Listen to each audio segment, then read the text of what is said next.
Hello everyone, welcome to Sunday's live stream. Hopefully everyone's been having a decent weekend.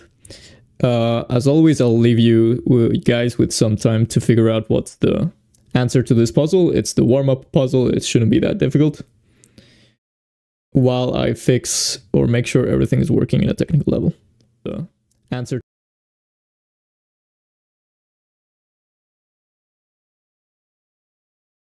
Okay. So I'm gonna edit the title of the Twitch stream. And we should be get going with Rapid very quickly. We're playing Rapid, by the way. As the title suggests, we're gonna play 10 plus 0. That's 10 minutes plus 0 seconds each move. No increment.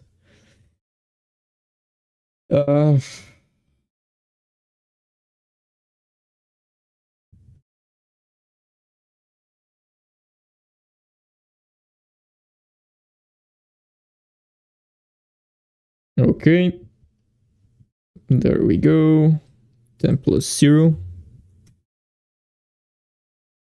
There we go. Okay.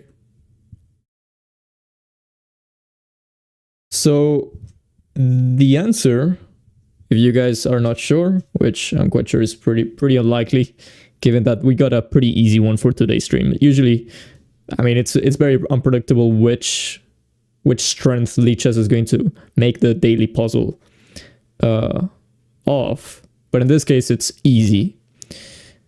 Clearly, we realize that the first rank is weak, and we already have a piece in the first rank. If anything, it's very delicate for white, because there's only one piece that is kind of holding, I mean, two pieces holding on everything, and it's immediately something that you should be aware of. It's like, oh, first rank, look at white's pawns. Secondly, you have to think of moves that exploit the first rank. Rook takes d1, fails to queen takes d1. Rook c1 fails to, I mean, it looks super weird, right? Like, you wouldn't consider rook c1, at least not yet. And then queen e1, you have to just visualize this. It has to come to your mind. It's a check by like, first of all. The only other check, by the way, rook takes d1 is the first one we calculated, but the only other check is queen e1. And this happens to be the winning move, because after rook takes e1, this is back rank mate. So that links to your previous knowledge of patterns, and that's where experience comes in. Okay, so we're gonna join the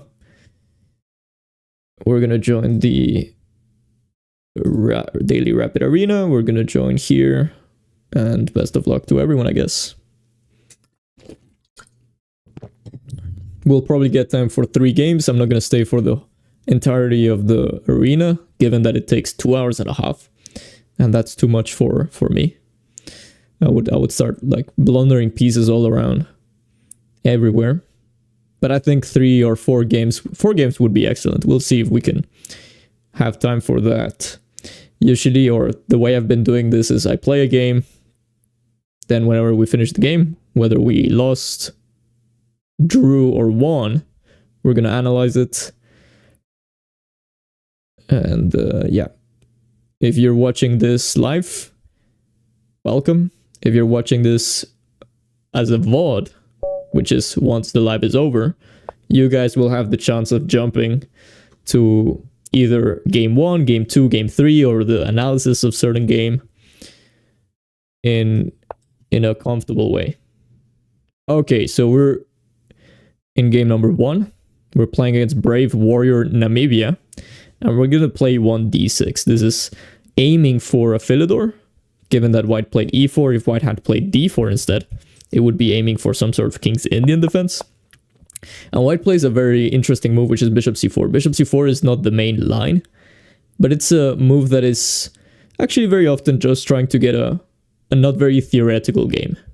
So bishop c4. Now my first instinct is to play knight f6, d3. By the way, I'm gonna already take my time. It's move 2, and I'm already taking my time. And the reason behind this is, yeah, bishop c4 is pretty rare. So I have to just recollect and make sure I'm not messing things up from the very beginning. So knight f6 is my first instinct, this is what I would play if someone was holding a gun to my head or a knife to my throat, as they say. I'm considering briefly c6, maybe e5, but okay, I think knight f6 is very natural. It creates a very primitive threat of taking on e4. And yeah, it is a threat, by the way, because there's no bishop takes f7, king takes f7, queen f3 tricks, nor queen f3 right away, because there's knight f6 right, blocking the access this queen would have had on f7 if it wasn't because of the knight on f6. However, we're not going to get that. White plays 3d3 as a third move. And now let's once again have a think. So I want to go d5 if possible. And I could go d5 right away, but I think I could also prepare it in a much better version with c6. Additionally, we can actually transpose into some sort of Italian after e5 and knight f3 and bishop e7, but in the Italian, I mean, I would prefer to have a bishop on c5. It's very playable. I think we could go into that. I'm going to play ambitiously though. I'm going to play c6. I really want to go d5, and after takes, not to take with a knight, but to take obviously with a pawn. That's why I spent one tempo playing c6. And they play bishop g5. The first thing that comes to my mind is queen a5, but this is not working for several ways actually. In several ways, white cannot lose the bishop. The idea is obviously check. If white plays something silly like knight c3, obviously we're losing. Sorry, we're winning the bishop. White is losing the bishop. But I mean, white has like queen d2 or even bishop d2 back. This is not working. Hello. So queen a5 is a tactical move. It doesn't work. Now that tactical means don't seem to work. I'm going to move on to strategy, normal, useful moves. d5 comes to mind, knight bd7 comes to mind, and I think I'm going to go for d5. Which is actually the idea. This was my plan by playing c6. They take on d5, I'm going to take back. Bishop b3 or bishop b5 is the question. I don't think bishop takes f6 is anything to worry about. I think I could simply take back. And sure, my pawn structure would be damaged, but I don't think it's worth to do that from white's perspective. Because then black would have us. We would have the bishop pair. Bishop b3 is played. I want to play knight c6. I'm just a little bit worried, I mean, ever so slightly, that d5 is going to be weak after something like knight c3 and bishop 6. That would be the threat. But I think I have several ways of playing. So knight c6, knight c3, by the time I said that, I was planning to play e6, but then I realized this bishop on c8 wouldn't be very happy about that. So maybe I could play bishop g4 first. This is doing several things. After knight f3, which is a very natural move, which we're not going to get, but knight f3, my plan was then to play knight c6, and after knight c3, now I play e6, but this bishop is outside the pawn chain. So it's a much better version. The second thing it's doing is provoking f3, which is actually what my opponent ultimately goes for. And this is something I'm pretty happy about, because f3 is very weakening, especially if white wants to castle on the king side. So by provoking f3, I'm allowing and actually setting up some tactics in the long term. Simply going to continue my development with e6, bishop e7. If I had played knight c6, I mean, knight c6 was also very natural. Knight c6 would have threatened knight d4 potentially, but I think, okay, my opponent's playing a queen e5, and this is a common mistake. We got it yesterday, actually. If you guys check out yesterday's streams in game 3, the last game of the stream of yesterday, my opponent also moved the queen and exposed it. And we're hopefully going to be able to exploit this and punish it.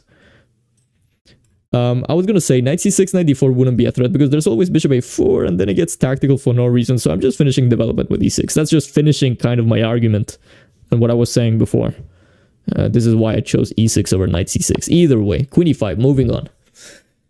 So queen e5 is threatening bishop takes f6, g takes f6, and queen takes h5. That's the idea. It can't be right though. There's no way this is working. And the reason why I say that is mainly intuition, but also a little bit of calculation now that I've been thinking about this for around 15 seconds. So knight bd7 is one of my ideas, simply developing with tempo. So once again, the queen is actually not well placed here. It's not like white is strategically choosing to put the queen in that square because it's dominating many squares.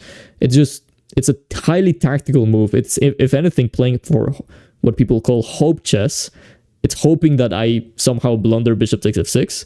So for example, knight c6, bishop takes f6. Let's forget about knight e5, which may be drawing. But let's say g takes f6 just to prove the point, and then queen h5. Once again, this is what my opponent is threatening. Now, there are some interesting moves. For example, knight c6, bishop takes f6. We don't have to take on f6, nor we don't have to take on e5 either, which I don't think is worse for black, but it's not as good as queen a5 check. So obviously, if we can move this queen away from the attack of my opponent's bishop with tempo, then I would be able to take my opponent's queen. So knight c6, bishop takes f6, queen a5. If white plays anything neutral, like moving the king or blocking with the knight or blocking with a pawn, I take the queen and I'm up the queen. I gave up 2 knights for a queen. That's a pretty good deal. However, there is a move that potentially gives white some compensation, and that is knight c6, bishop takes f6, queen a5, queen c3. And my original idea was bishop b4. And that does secure me winning the queen.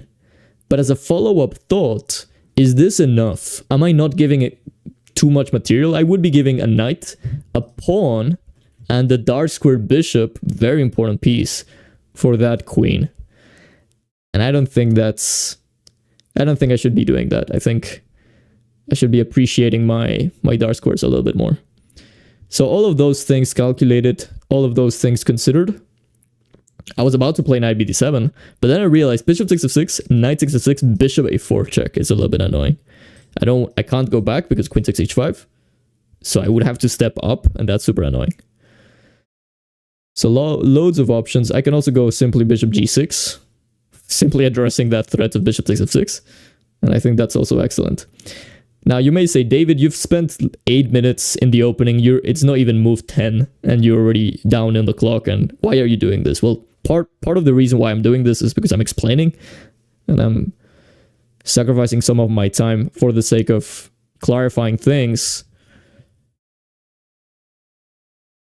But the second reason is, this is very interesting, I really want to punish this in the correct way. So I'm going to play knight c6. I'm going to entice bishop takes f6, which my opponent completely ignores. Classic. And they go for bishop a4. And bishop a4 I calculated. I didn't mention this, but I did calculate this briefly. And I think it's by force losing some material. So for example, after queen a5, once again, check, this is a motive. Every time there's this diagonal open and there's a queen on d8, obviously you would have to check queen a5 is working, whether it's working or not. Queen a5, knight c3. The only way to keep this bishop defended. We take that bishop either way. And the idea is that if knight takes a4, we are winning material. So after queen takes a4, is there anything white can do? Maybe bishop takes f6, but then knight takes e5 regardless.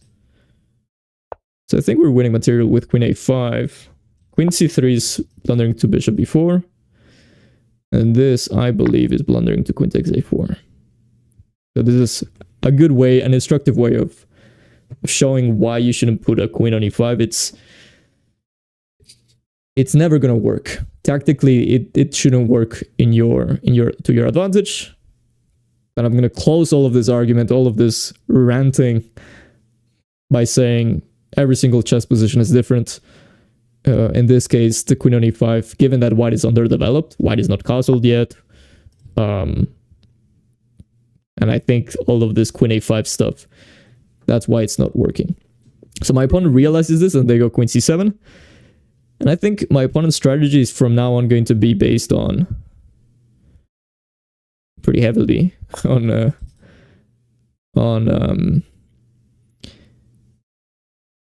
I'm playing quickly, so potentially I would lose, right?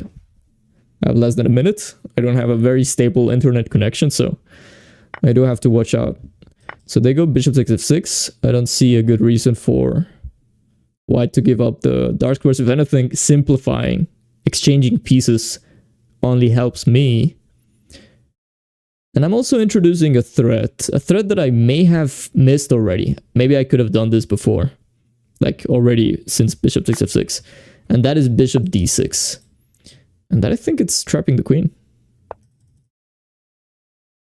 Yeah, giving up the dark squares it was so weak because like white could have gone bishop d2 and then even after queen takes b2, rook b1. This is actually dangerous for me thanks to white having some control, to some extent of the dark squares. But after giving up the dark square bishop, it's difficult for white to hold on. I'm gonna go f5 because I want to go d4 without white going knight e4.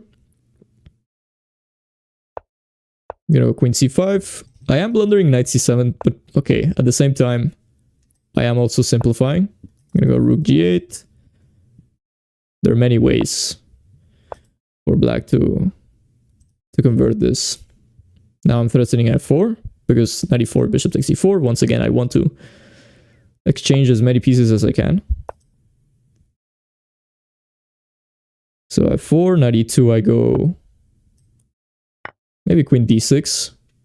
e5 would have been falling into knight takes f4 potentially. Yeah, I'm gonna go e5. Followed by f6, followed by castle's queenside or king f7. Oh, I blunder rook takes f4. I think I can go queen b4, hitting this rook and hitting b2. Once again, there are many roads to Rome, as they say. Unfortunately, this is falling into mate in 1. Thank you for the game, Brave Warrior. Let's analyze this briefly and then jump right back into the tournament.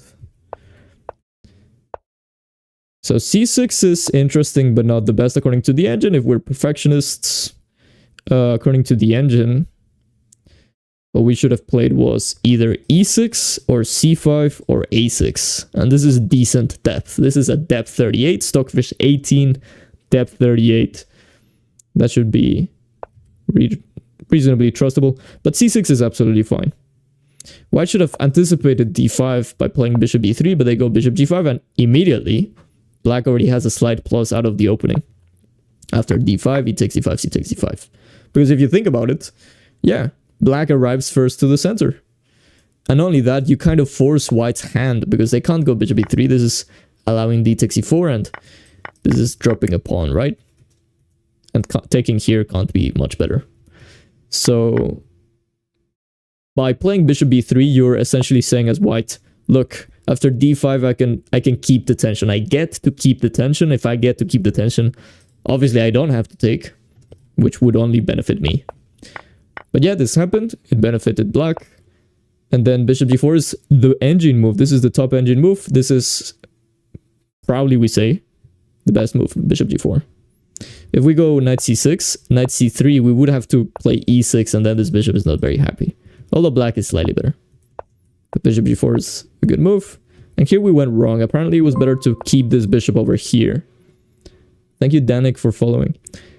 Apparently it was better to keep the bishop on f5 rather than on h5. And it's not entirely obvious. For instance, g4, bishop g6. Ah, I see. It's a very concrete reason.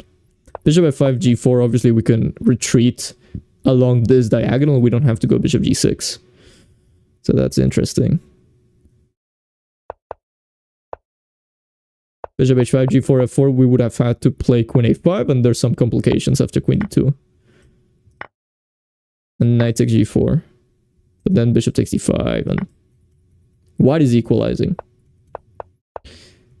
However, queen e2 kind of stabilizes things again. And queen e5 is definitely wrong. This is essentially the first... This is where things start go wrong for white. So if you're my opponent and if you're listening to this for any reason, this is where you go wrong, truly. Everything until that point, I mean, there's some improvements, but this is a no-brainer in terms of you should not do this. And knight c6 was the right way. So bishop takes f6, queen a5, queen c3, bishop b4, bishop takes g7. Ah, we have... So if we take here, then it is a little bit unclear because this is a fork on my queen and my rook. But I can keep the tension with rook g8, which is something that I underestimated. And after king f1, takes, we simply go back, queen d8 or queen b6 or queen c7, it doesn't really matter. And we're up quite a lot of material. So we should be able to convert this. So knight c6 and bishop a4 is falling into the other tactic. And yeah, since here it was just time to convert. I was curious here to see if bishop d6 is the best move, and it is not. G takes f6 and all of these threats with bishop d6 remain.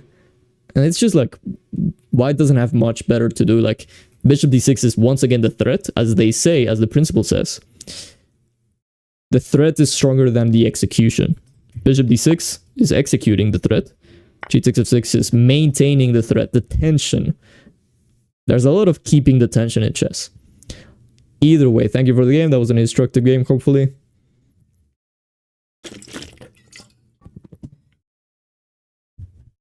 Everything, yeah, in that position, everything can... Thank you. I try.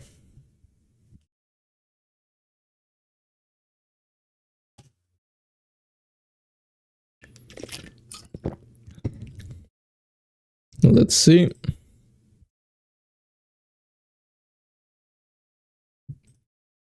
There we go. Okay. So we're playing another... we were playing with black in this first game. So we're playing white in game 2. We're going to open up with e4. This is what I recommend. I think this is a very beginner-friendly opening. And they play the Sicilian. So against the Sicilian, I recommend you just learn something kind of decent, like the main lines with d4 or the delayed Alapin, which is actually what I'm going to play, but even something like knight c3, and there are many sidelines. I think as long as you're learning something, studying role model games, you should be fine. In this case, I'm going to go for the main line. Sorry, I did say that I was going to play the delayed Alapin, but I'm going to go for this line. And there are many ways of... there are many moves. So I'm going to continue with the main line so far. Knight c3, e6, this is the famous Najdorf Sicilian. And as I said, there are 1,000 ways of playing. I think particularly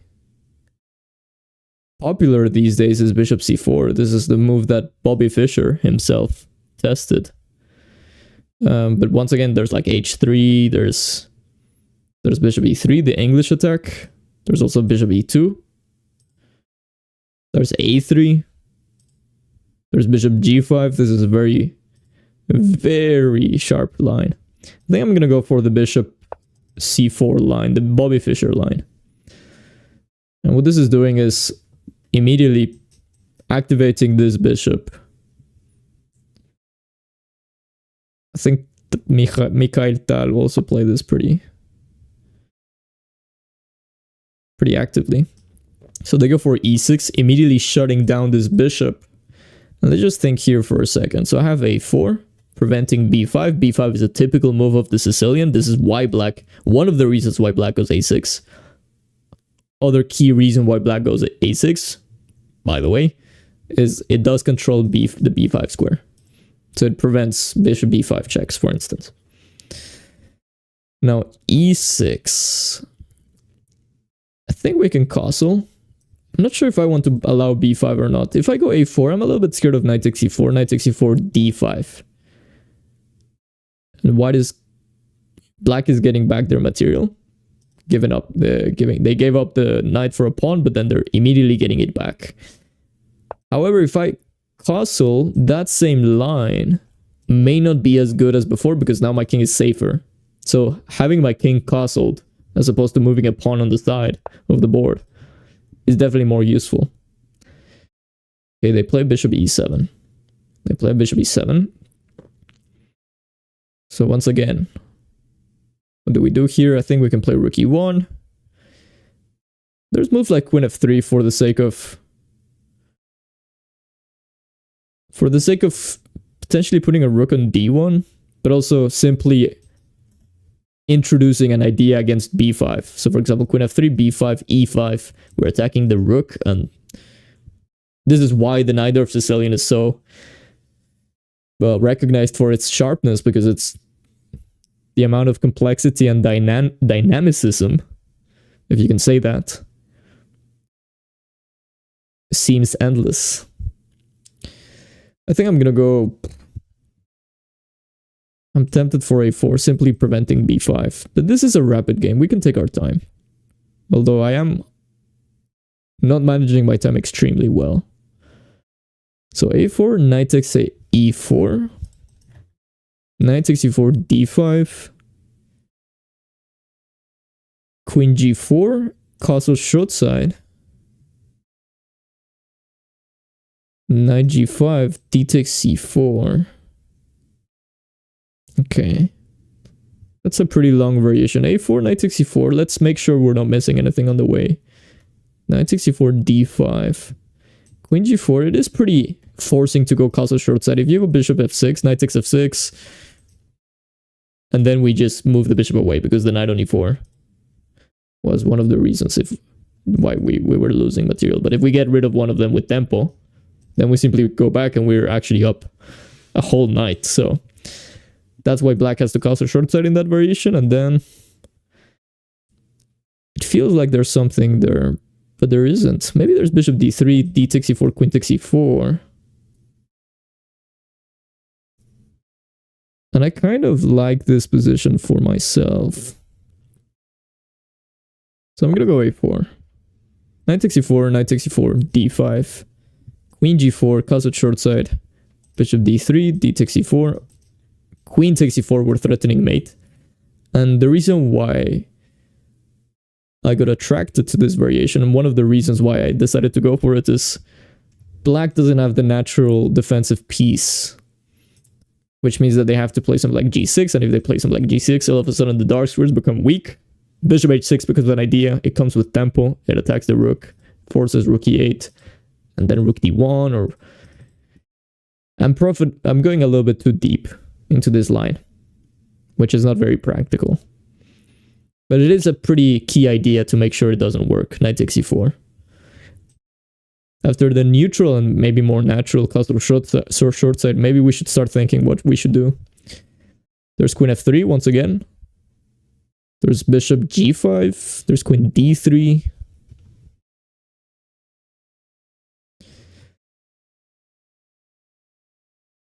I've seen people even play moves like knight f3. But I'm not sure if that's preventing knight takes e4. They go for queen c7. This is a very natural Najdorfian. Can you say that? A very Sicilianish move.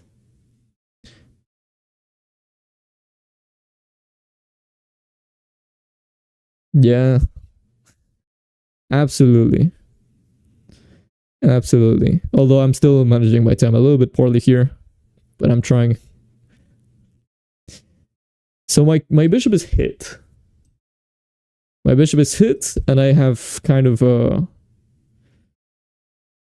no options in terms of either it goes back to d3 or b3. I don't see a2 being superior to b3. I don't see e2 being superior to d3. And I guess the third option I haven't mentioned is queen d3, but that, I don't know, it gets in the way of potential 95, knight c5. So bishop d3 or bishop b3, what should I do? I'm going to put my bishop on d3. I think it has potential in the future to attack the king side. It looks a little bit weird because we went to bishop c4 and then kind of boomeranged. Kind of went forward and then backwards one. But now my idea is somehow focus my forces in the king side. Okay, bishop b3 couldn't have been. I think bishop b3, if anything, probably the engine prefers bishop b3. And if I'm completely honest, if I could make another decision right now, yeah, I would probably go bishop e3. It keeps somewhat sacrificing ideas on e6 alive, especially against knight bd7. For instance, bishop b3, knight bd7, bishop takes e6, f takes e6, knight takes e6, followed by knight takes g7 check is introduced. So I do regret going bishop d3, but I don't think it's such a big deal. I think castle short side is very natural, to which I'm debating whether I should go king h1 or f4 directly. If I go f4 directly, maybe queen b6 becomes a problem. think I'm gonna go f4 directly. Because queen b6, bishop e3.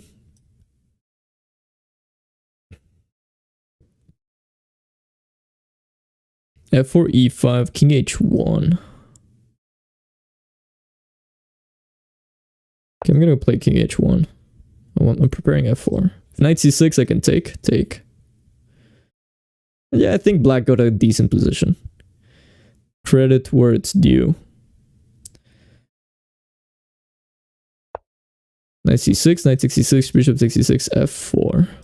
There's a benefit to have a bishop on d3 rather than on b3 that I don't have to spend a tempo defending e4. Now, ideally, I would like to keep the tension, but I think knight e5 is a little bit annoying.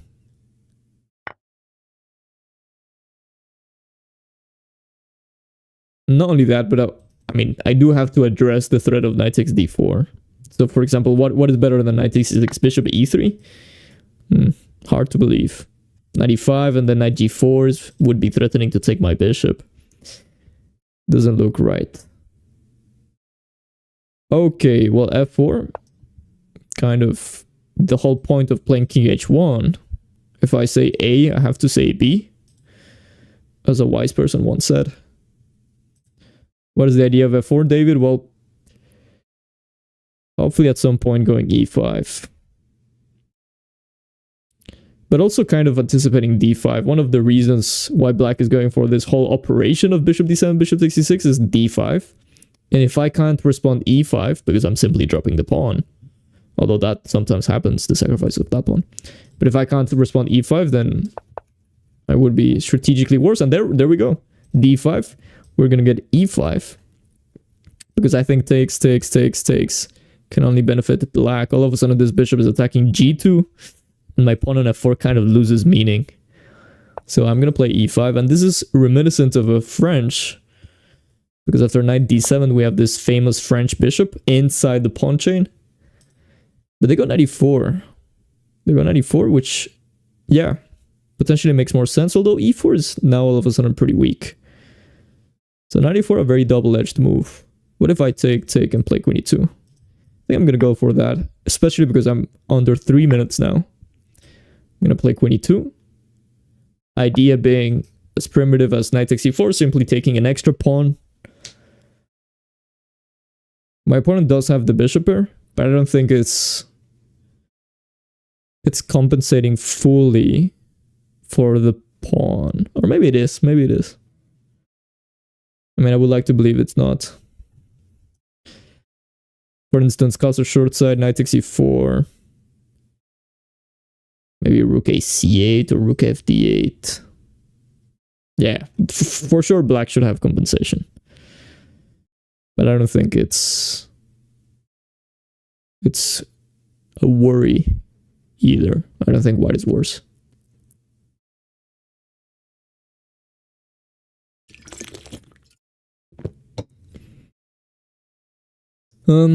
I think bishop b3 would have for sure kept those ideas of bishop 66 alive.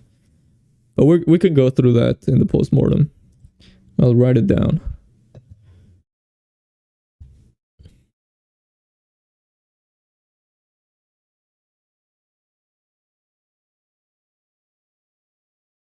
I'm quite sure it's actually the way most people play. At least this is what I recall from my, I don't know, 5-year-old theory. Bishop c4 was what I used to play when I was newer to the whole chess stuff. Either way, okay, my opponent's having a deep think, and probably we should also do things and not waste the time. As if we're not... Ooh, okay, rook c8. Rook c8 is a very clever move because knight 64, bishop 64, queen 64, queen takes c2 is the idea. Although there is queen takes b7. There's queen takes b7. There's also bishop e3. Let's calculate wide. Let's not get completely obsessed over knight takes e4. This is a mistake I see many beginners make. Although it does look promising, but there's also bishop e3. So now, do we prefer to win a pawn? But then we're slightly underdeveloped and, okay, we're going to maybe analyze that a little bit deeper. Or simply go bishop e3, and let's say after some like castles, simply put rook f d1. What do we think? I think I want to do the extra pawn, and I'm going to explain why. Bishop 64, queen 64, queen 60, queen 6 b7. This looks a little bit annoying for black, because then they can't castle. Queen 67 is a problem. Additionally, a6 is hanging. So if we can create a passed a4 pawn, that would be great. Queen e2 is running into queen 6 c8 check. Very important. If it wasn't check, queen 6 f1 would be mate. It does look scary, but I think after calculating a little bit, this is working. Queen c6, queen takes c6, rook takes c6. We're up a pawn. We get to play bishop e3, and after something like castles, I think we are in time to consolidate. What does that mean, David? Well, whenever you're up a pawn in this case, sometimes you're not in time to consolidate that pawn, which means that your opponent's compensation on your opponent's initiative, maybe this is activity or in any other form, your opponent's initiative is too strong that you have to either give back the pawn or something else. In this case, I don't think black's in that line, queen c6. I don't think black's initiative was strong enough to compensate for the pawn. Okay, queen a8 is a candidate move. Rook c7 doesn't look good. Queen a8 is a candidate move. This is check. This is why I'm considering it the first. Queen takes a6 is another move. The question is, I'm gonna go queen a8. The question was whether we provoke rook c8 or not, and I think the answer is yes, although they go bishop d8, and that I'm not too worried about. This is surprising. So I'm gonna simply take back now. I'm gonna take this other pawn. Now we're up 2 pawns. Okay, well, I'm gonna go queen b5. You know what? I'm gonna play a more practical move, which is bishop e3. I'm gonna sacrifice the pawn on b2 for the sake of getting queen b5 with tempo. So I'm giving up one of the pawns for the sake of activity. I think probably there's a better way. Maybe queen b5 directly, but I was a little bit discouraged by, I think, rook c5.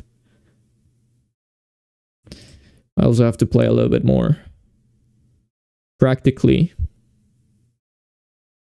There's a nice line, actually. Queen takes b5, a takes b5, rook b7. Let's see if we get that. Black shouldn't...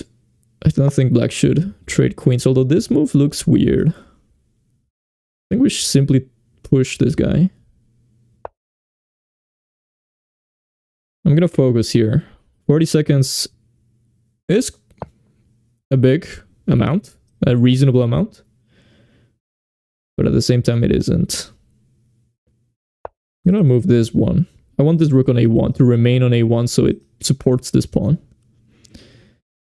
Queen d3, I'm very happy to trade queens. Once again, I'm up a pawn, and that pawn is rolling down the board. That looks amazing. There we go, we're gonna get it. Bishop c5, very important moves. My bishop was attacked, so I move it with tempo. So not losing any... Not wasting any time. So bishop c7, a7, rook a8. And I think there I have several ways of playing. Well, what's the best? Okay, I'm gonna go here. Let's see if I'm in time. Okay, now I'm gonna go bishop d6. Although rook b7 potentially was better. Okay. Now I'm threatening rook a6, I guess? I should have played it before. Okay, now I have to pre-move. It's gonna become a pre-move fest. Okay, now this is cut. We're completely winning. But whether that's enough is a different story. Okay, now I'm threatening rook b8.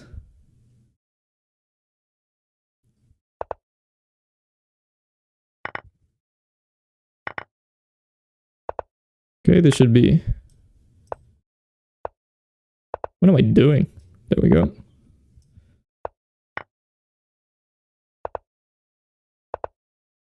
I'm gonna take this guy here.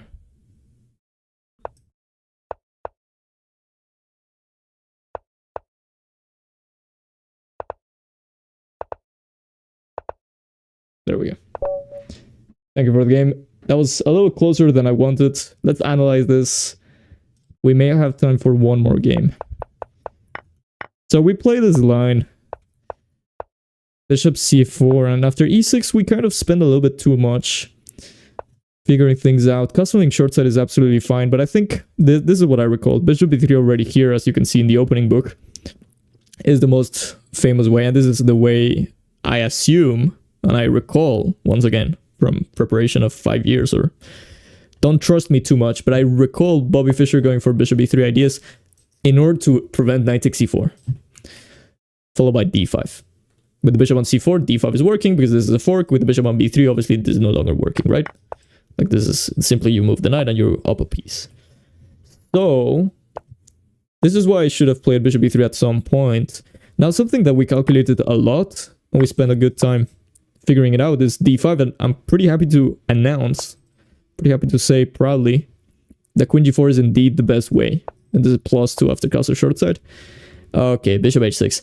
I actually gave d3, and this is... Okay, never mind. I'm no longer proud. This is actually not working out.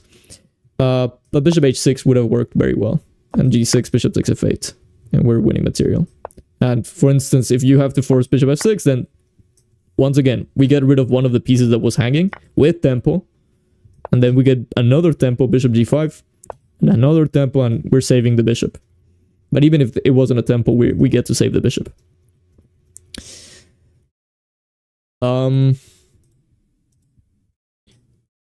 Yeah.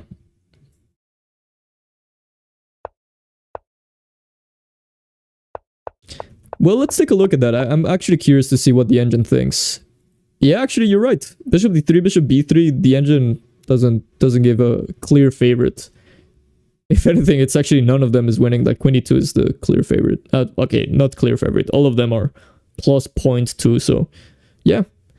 Bishop b3, I think, practically speaking, would have enticed maybe, or maybe there was this chance of playing knight d7, which is a very natural move. But yeah, that's a little bit closer to hope chess, if anything.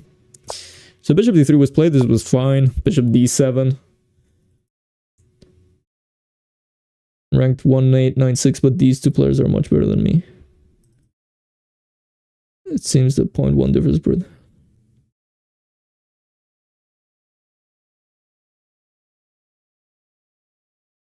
Yeah, no, but I think bishop b3 objectively does have a better plan. So for example, bishop e7, which is similar to what happened in the game, and there's already g4.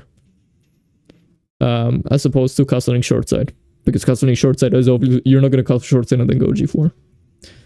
But yeah, tons of theory. We have to study quite a lot here. So we went king h1. f4 directly was the engine's preference. I was a little bit scared of queen c5, queen b6 ideas. But king h1 is not a disaster. Oh, I was actually criticizing bishop e3 because of knight e5. But then there is f4, and then pretty conveniently, given that I played king h1, I missed that I could simply go bishop g1, which by the way is the only way if it's either that or it's completely equal. So bishop g1, very important move. I missed that. I failed to visualize that properly. So bishop e3 would have been better. And it's not a coincidence, keeping the tension, right? We talk about that endlessly. To take is a mistake. So I took, that was a mistake. Slight mistake. And then we continued f4, and this is completely equal. But then d5 gave me a slight plus. Now bishop c4 is wrong. Once again, I failed to keep the tension for the second time in this game. I should have simply gone bishop e3. Allowing black to double my pawns, which is, yeah, maybe a little bit difficult to conclude. But on the other hand, now my bishop is free. And I have a good protection against d4. One of the key ways for black to activate this bishop on c6 is actually simply playing d4. Even in this position, actually just simply giving that pawn away for the sake of activating that bishop is a common motive. So I guess this is the reason why this is equal. But I took pretty materialistically. And yeah, castle short set, and yeah, this is what we were evaluating. I think black simply has quite a lot of compensation for the pawn. A move like b5, even rook fd8. It's just long-term compensation. Black doesn't have to get the pawn back. It's just slowly going to play off. Just look at the position. I mean, this bishop is a monster, and guess what? I don't have a light square bishop. There's no one that can stop that bishop. There's no pawns that I... If my pawns were on e4 and f3, and my knight was on c3, then I would evaluate this as a clear extra pawn for white. Black doesn't have any compensation. But this bishop is a monster. No one can oppose that bishop. At least not anytime soon. So black has full compensation for the pawn. The engine actually gives black a slight advantage. My opponent played rook c8, and then we went into this line. And yeah, once again, blacks could have simply castled short side, kept the tension, but giving away the bishop here was no good. We were both materialistic in our different turns. In this case, I was materialistic to go for this whole bishop takes e4, and black was materialistic for the sake of getting queen takes c2 in. But now, after this, it's just game over, because it's 2 extra pawns, and we converted surprisingly accurately. All of this is fine. Yeah, it was just a question of whether we're in time or not. But d7 is kind of the last move that you have to find as white in order to convert this, because black's rooks are completely frozen, given that there are 2 pawns 1 move away from promoting, and very importantly, this rook on a6 is doing quite a lot. It's cutting the king completely. There's no way for black to even shield the king. Like if there was a king on e6, maybe king f6, king e7. So yeah, after this, it was completely game over. Now, funnily enough, we missed mate in 1 after rook b5. So yeah, this is pretty embarrassing. I wanted to point that out. Okay, let's get one more game.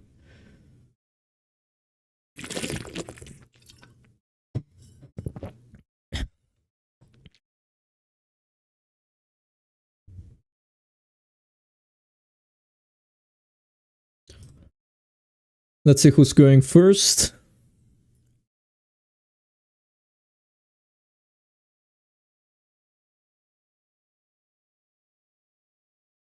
Where are the streamers? Wow. Yeah, I think the way, if you really want to like hope for a first place in this tournament, you have to berserk. But we're not gonna do that. We're gonna prioritize quality. Let's open up with e4. Maybe there we go. This time I'm gonna play the late Alapin with c3. They go for knight c6, which is closely attached to d5. If black had played d6, for instance, once again, this is actually what my opponent played last game, the Najdorf, then c3, black is less likely to go d5 for the same reason that, like obvious reason that they already moved the pawn once. So moving it again would be kind of a waste of a move. So they go knight f6. This is a very critical line, allowing white to attack the knight with e5. Knight g4 is no good, as far as I can remember, because white can simply play d4, and this is the power of the Alapin in general. That you get a pawn on c3, which you can recapture with on d4, and then after that, knight g4, d4, c takes d4, c takes d4. We would continue to control the center, and we would be slightly better, if not already much better. But they go knight d5. This may look weird to you, because this is putting a knight in front of the pawn, so don't worry. It does look weird for everyone. But this knight on d5 is not here forever. It's there momentarily. Not only that, sometimes it does stay forever, but then black has to go e6 and then d6. And then the pawn does get to trade itself. I'm going to go d4. This is a very natural move, introducing d takes e5, attacking the knight. So they play e6, to some extent preventing that. And bishop c4 is a very natural move. Bishop d3 is a very natural move. I think I'm going to go for bishop d3. Okay, bishop c4 is very tempting, because it also threatens to double. Yeah, what should I do? Okay, I'm going to go for bishop c4. Bishop d3 is fully playable. So bishop c4, very often what black does in order to prevent bishop takes d5, and the devastating damaging of the pawn structure as a whole is to move the knight. For instance, I think there's a famous game Hikaru lost with the black pieces, where he went bishop e7 and allowed bishop takes d5 against Fabi. But don't quote me on that. Not sure if it was exactly this position, but it was a very similar structure. So they go d6 as kind of predicted. And now I'm going to simply castle. I'm going to castle. C takes d4. I'm going to take back with the pawn. Once again, this is the whole point of playing c3 in the Alapin, that you get to control the center better thanks to this pawn on c3. And I'm going to take back with the pawn again. So for example, knight takes e5 would be trading some pieces. I think this is the main reason. Also, it would be leaving. Okay, well, I think d takes e5, keeping this knight on f3 allows us to go bishop g5 in some positions. It gives us further attacking chances. Now, I'm giving black the chance of playing knight d4, which is essentially doing what I just prevented by not playing knight 65 on the previous move. But at least in that case, black would be spending more tempos concerning themselves with trading this knight on f3. So it's a much better version than what I was mentioning before. Okay, so black doesn't have a natural defensive piece. This is the middle game, by the way. So whenever you reach the middle game, you have to obviously create a plan. If anything, you have a plan throughout the whole game, right? The opening is a little bit easier to play because you just kind of occupy the center. There's some theory you can help yourself from. You develop pieces, you secure your king, but then what? This is very dependent on which opening you played and what the structure is. In this case, we have the structure in this case, in this position, gives it away pretty easily. Sometimes the structure is a little bit more cryptic and it's a little bit more difficult to figure out where you're going to play, what your plan is. But in this case, once again, for the third time I think I'm saying it, it's a little bit more evident. And that is the pawn on e5. When you have a pawn on e5, as a follow-up thought in the train of thoughts, there can't be any piece on f6. In particular, a knight on f6. The knight on f6 is the best defender of a king side. I have a very nice knight on f3, but black doesn't. Black can't have a knight on f6. And that's synonymous with kingside attack. So in short words, our plan in this position is going for a kingside attack. So what moves come to my mind? I mean, there's also the fact that we haven't finished development completely. So knight c3 comes to my mind, simply trading this active knight on d5 for my passive knight on b1. So knight c3 comes to my mind, but also bishop d3 ideas, also a3. Because if I want to go for bishop d3, potentially knight b4 is going to be annoying. So I'm going to start with knight c3. I think this is a very natural first move. It's actually threatening knight e4. If I can bring more pieces into the king side, then excellent. This is good. Knight e4. If bishop e7, then bishop g5. That would be good news. So I'm expecting my opponent to take on c3, after which I'm going to take back. David, your structure has been damaged. Yes, but I'm claiming that that's not going to matter, because now I'm going to go bishop d3 and I'm simply going to go for that kingside attack. If anything, the best way of explaining this is, yeah, my my structure is damaged, but I'm willing to pay that price in order to be quick for the attack. Now my opponent's helping me a little bit with knight a5. Knight e5 is a common motive. Don't get me wrong, this is a typical move in these structures. But I don't think it's working tactically, because b6 there's queen e4, creating the double threat of queen takes h7 and queen takes a8. And black has to start worrying big time. And they go for it. So they must have calculated something I didn't. Or they simply blundered.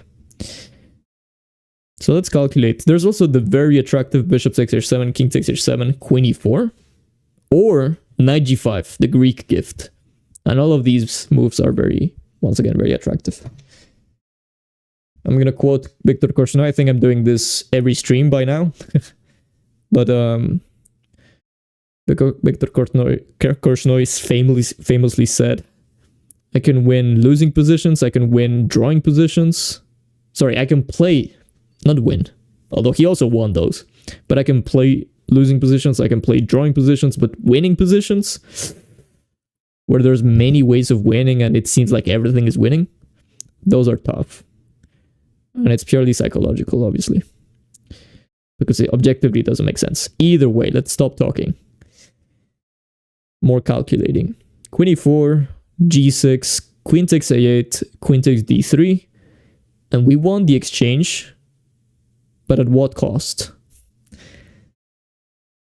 Well, at the cost of the light squares. I think the bishop on d3 is obviously very important. Queen e4, g6, queen takes a8, queen takes d3. We should be winning there, but then... I don't know, black has reasonably active pieces. This bishop on... Well, I mean, my opponent's light square bishop, now that I don't have a light square bishop of myself, that by definition makes my opponent's light square bishop much stronger. So that's a worry. So queen e4, g6. I mean, I don't have to go queen 6 a8, but then what do I do? Bishop g5? Bishop g5, bishop b7, important counter attacking move potentially. Actually, important counter attacking move, because if black simply moves the queen or plays bishop e7, then I take, and queen 6 a8 may gain strength. Because now I'm obviously the queen is no longer taking on d3. So queen e4, g6, bishop g5. Bishop e7 seems like an important counter attacking move. But then maybe I have queen h4, sacrificing this guy. And go bishop f6. Threatening lollymate, queen h6. But then there's rook e8 and then queen h6, bishop f8. So once again, we're hitting some limit here. Queen e4, g6. The simple fact that we're provoking g6 is obviously a very bad sign for black. But I want to be hyper accurate. So let's think. Knight g5. Knight g5, h6 simply. Because if g6... Well, okay, g6 works as well, I guess. But there's knight e4 then, and then maybe bishop g5, and it looks horrible. Bishop takes h7, king takes h7, knight g5, king g6, queen e4, f5, ef, king f6. I mean, that looks horrible. Queen a8. But it's somehow not clear. Bishop h7, king h7, knight g5, king g8, queen h5, rook e8. Only move. Because if not, queen h7 is mate. I mean, there's queen g5 obviously, but that's also winning. So rook e8, and then we can take king h8. This is the typical kind of chase. But then there's takes, king h8, check, king g8, check, check, queen takes g7 mate. I'm gonna go for the Greek gift. It's too tempting. And if we're losing this bishop due to queen takes d3, technically we can still bail out for, oh, okay, we got king h8. Oh, okay, well, king h8 is a dream come true. Okay, maybe knight g5, g6, so let's not get completely confident here. This is how I lose and I have lost a thousand ways. But yeah, this is, I think it goes without saying, this is definitely not the critical line. Okay, so rook d1 is a move. I see. My opponent's strategy is that of my other opponents, which is flagging me. So I'm gonna speed up a little bit, but yeah, it goes without saying that now my opponent's king is extremely unsafe, and this last move in particular has allowed me, my queen specifically, and my knight to team up and deliver checkmate. So let's take a look at that game and finish with the stream. Actually, pretty good timing. Fully the hour. Queen e4 crushing. Well, let's take a look at that. But firstly, Let's take a look at the opening. So they go e6. Ah, I forgot about this. E6 in this move order actually allows white to go c4 followed by d5. And this is already much better for them. But okay, bishop c4 is simply transposing into the most normal way, because black should have taken first and then gone e6. And then after bishop c4, we get something similar to the game. So that was poor by me, but okay, nothing completely outrageous. They went bishop c5, we went queen e2. If I had played knight c3 right away, by the way, black gets to exchange the queens, and that's, like, by definition, once again, decreases any chances of a kingside attack working, because, well, what's the most powerful chess piece? The whole game, the queen. We want the queen to support the kingside attack. Also, the pawn on e5 gives us more space. Our queen seems to find a very active square more easily than black's queen on d8. Black has to come over here and then put pressure in weird ways. So queen e2, castles, knight c3. This is all very reasonable. And then, yeah, knight a5 is the first mistake of the game. h6 was one of the ways. Knight e7 to knight d5, I assume, was another way. But yeah, it's not easy. It's only those two moves that keep the balance. Queen c7 already gives white +1 after bishop d3. So yeah, we play bishop d3, and then b6 is simply running into all of these problems. And I'm quite happy to announce, once again, bishop h7 is the best move. Queen e4 didn't work due to g6. And if we take this, it's equal. I knew it. I knew it wasn't that simple. Black has that light squared bishop, and that is a monster. It's worth the rook. It's so strong. There's tons of initiative and compensation. So if I wanted to go for this line, I would have had to go for bishop h6, but after bishop b7, which actually we calculated this line, and actually it wasn't this line, it was bishop g5, which also runs into bishop e7, and this is a problem. Black is better now. But bishop h6, bishop e7, queen f4 would have been better for white. And obviously queen takes d3 is running into the same lolly mate we were trying to make work, but with the queen and the bishop switched. So this is game over. But after queen f4, obviously black is not going to take on d3. Black can play bishop e7, and then after bishop 6 f8, queen 6 f8, bishop e4, we simply claim we're up the exchange and we win the game. However, I sensed that there was more to just winning the exchange. And that was bishop 6 f7, the Greek gift. Obviously, black didn't go for the most critical line, so let's take a look at that. Knight g5, king g8, queen h5. The line that I gave... Oh, queen h5 is wrong. Queen e4 is the winning move. So queen h5... Ah, wow. I would have fallen into this like a complete genius. Queen d3 I missed. And this is actually black winning because we sacrificed the whole bishop. If we're not actually winning the game, as obvious as that may sound, then we're just down a bishop. So the best move is queen e4, keeping an eye on d3. What? This is doing the same thing, right? Threatening queen h7. And the beautiful thing about this move is that if f5, now we go queen h4 because queen d3 is obviously blocked by the pawn. So that's not stopping queen h7. So that's pretty clever. Pretty beautiful. So black already has to sacrifice the queen. And we're completely winning. Because if g6, then something similar happens. So, and if king g6, oh, h4. I was going to play queen e4, which also wins. And after f5, e takes f6, king takes f6, queen takes a8. Simply claim that I'm not only up an exchange, but black's king is super unsafe. It's game over. So yeah, we took our time here. And let's just, for once, take a look at our time management. So we had 5 minutes and 31 seconds in this move. We spent essentially 4 minutes because we have 1 minute and 38. We've spent 4 minutes for this move and it worked out well. So hopefully that's a lesson in terms of management. But okay, don't look at my other games because those are a little bit poorly managed. I'm joking now. Take a look at that as well. Great analysis. Thank you, Mamo. Okay, well, that's all for me. Good luck for the rest of the people here. I'm gonna pause. And yeah, I'll be seeing you on Wednesday. Thanks for watching. Hopefully you learned something. and I'll see you around.